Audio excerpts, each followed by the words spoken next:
Europe దేశాలు ఎందుకు తగలబడిపోతున్నాయి? అక్కడి ప్రజలు ఎందుకు పిట్టల్లా రాలిపోతున్నారు? అసలు అక్కడ ఏం జరుగుతుంది? యూరప్ దేశాల్లో సడన్ గా వచ్చినటువంటి వాతావరణ మార్పు ఏ విధంగా జరిగింది? ఇందుకు గల కారణాలు ఈ రోజు మనం ఈ వీడియోలో తెలుసుకుందాం. కరిగిపోయినటువంటి రోడ్లు, మెల్ట్ అవుతున్నటువంటి ట్రాఫిక్ లైట్లు, మెట్రోకు సంబంధించిన రైల్వే కమ్ములు ఇవన్నీ కరిగిపోతున్నాయి. ఇదంతా ఎలా సాధ్యమైంది?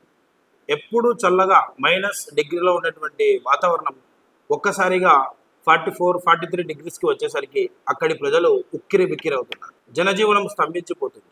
చిన్నపిల్లలు, వృద్ధులు ఇళ్లలో ఉండలేక, బయట తిరగలేక, ఊపిరి ఆడక చనిపోతున్నారు. రీసెంట్గా WHO ఇచ్చినటువంటి నివేదికల ప్రకారం 1300 నుంచి 2000 మంది వృద్ధులు, చిన్నపిల్లలు ఊపిరి ఆడక చనిపోయారని నిర్ధారించింది. వీటికి గల మెయిన్ కారణం ఏంటి?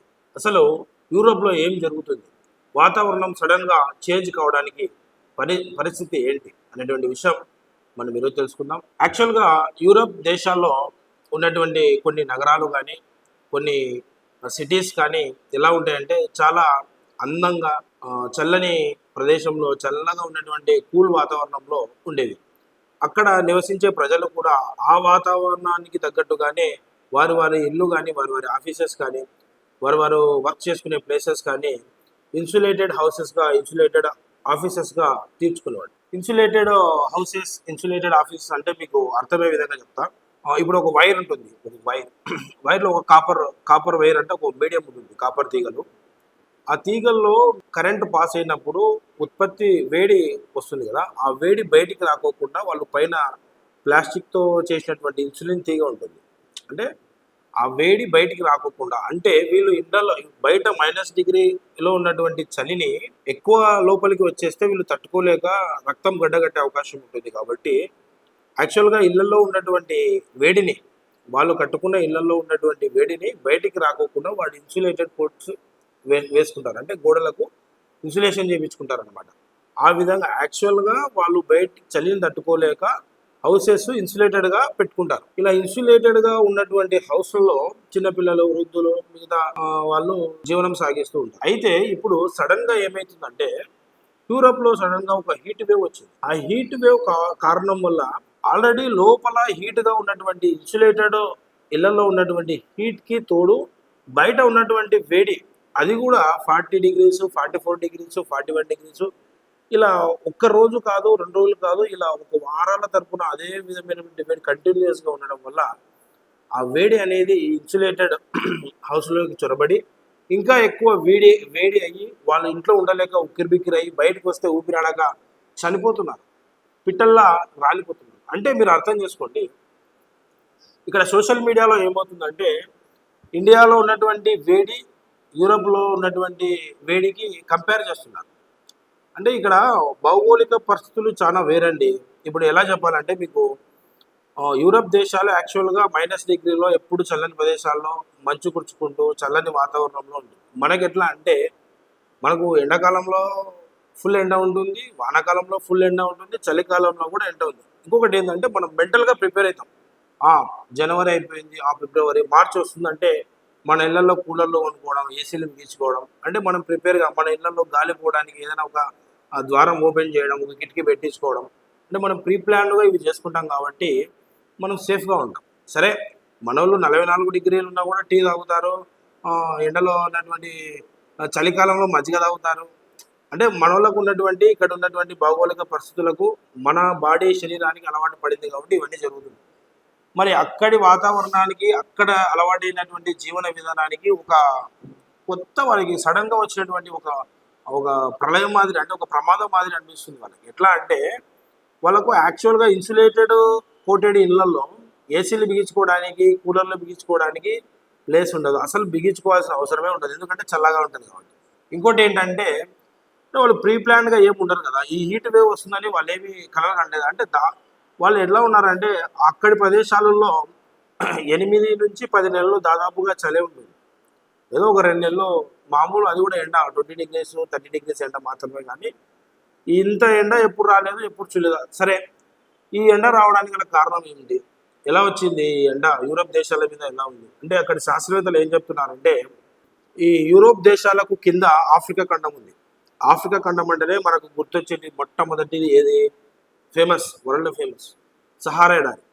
సహారా ఎడారిలో చాలా వేడిగాలులు, అత్యంత శక్తివంతమైన వేడిగాలులు వీస్తూ ఉంటాయి. ఆ వేడిగాలులు ఇప్పుడు యూరప్ దేశాల మీదుగా వెళ్తూ ఉంటే ఇక్కడ ఉన్నటువంటి చల్లని ప్రదేశం, -డిగ్రీలో ఉన్నటువంటి చల్లని యొక్క వాతావరణం వల్ల ఇంటర్లాక్ అవ్వడం జరిగిందంట. అంటే ఆ వేడి గాలులు ఈ యూరప్ దేశాల మీద వెళ్తూ ఉండగా ఇంటర్లాక్ అయ్యేసి ఆ వేడి ఒక ఒక వేడి ఆ హీట్ డోమ్ అనేది ఒమేగా బ్లాక్ అంటే ఒక మూతలాగా ఆ దేశాన్ని విడిచి వెళ్ళడం లేదు, పక్కకు జరగడం లేదు. అక్కడే స్థిరంగా నిలబడిపోవడం వల్ల అంటే శాస్త్రవేత్తలు ఏమంటారు అంటే దీని ఒక ఒమేగా బ్లాక్ హీట్ డోమ్ అనేటువంటిది యూరోప్ దేశాల మీదుగా వెళ్తూ అక్కడ కప్పబడి వేసింది, ఒక బ్లాకేజ్ లాగా నిలబడిపోయింది. కాబట్టి ఆ బ్లాకేజ్ గుండా సూర్యుని యొక్క ప్రభావవంతమైన శక్తివంతమైన ఈ కిరణాలు, హీట్ వేవ్స్ ఆ దేశం మీద పడి అక్కడ ఉన్నటువంటి రోడ్లు మెల్ట్ అయిపోవడం,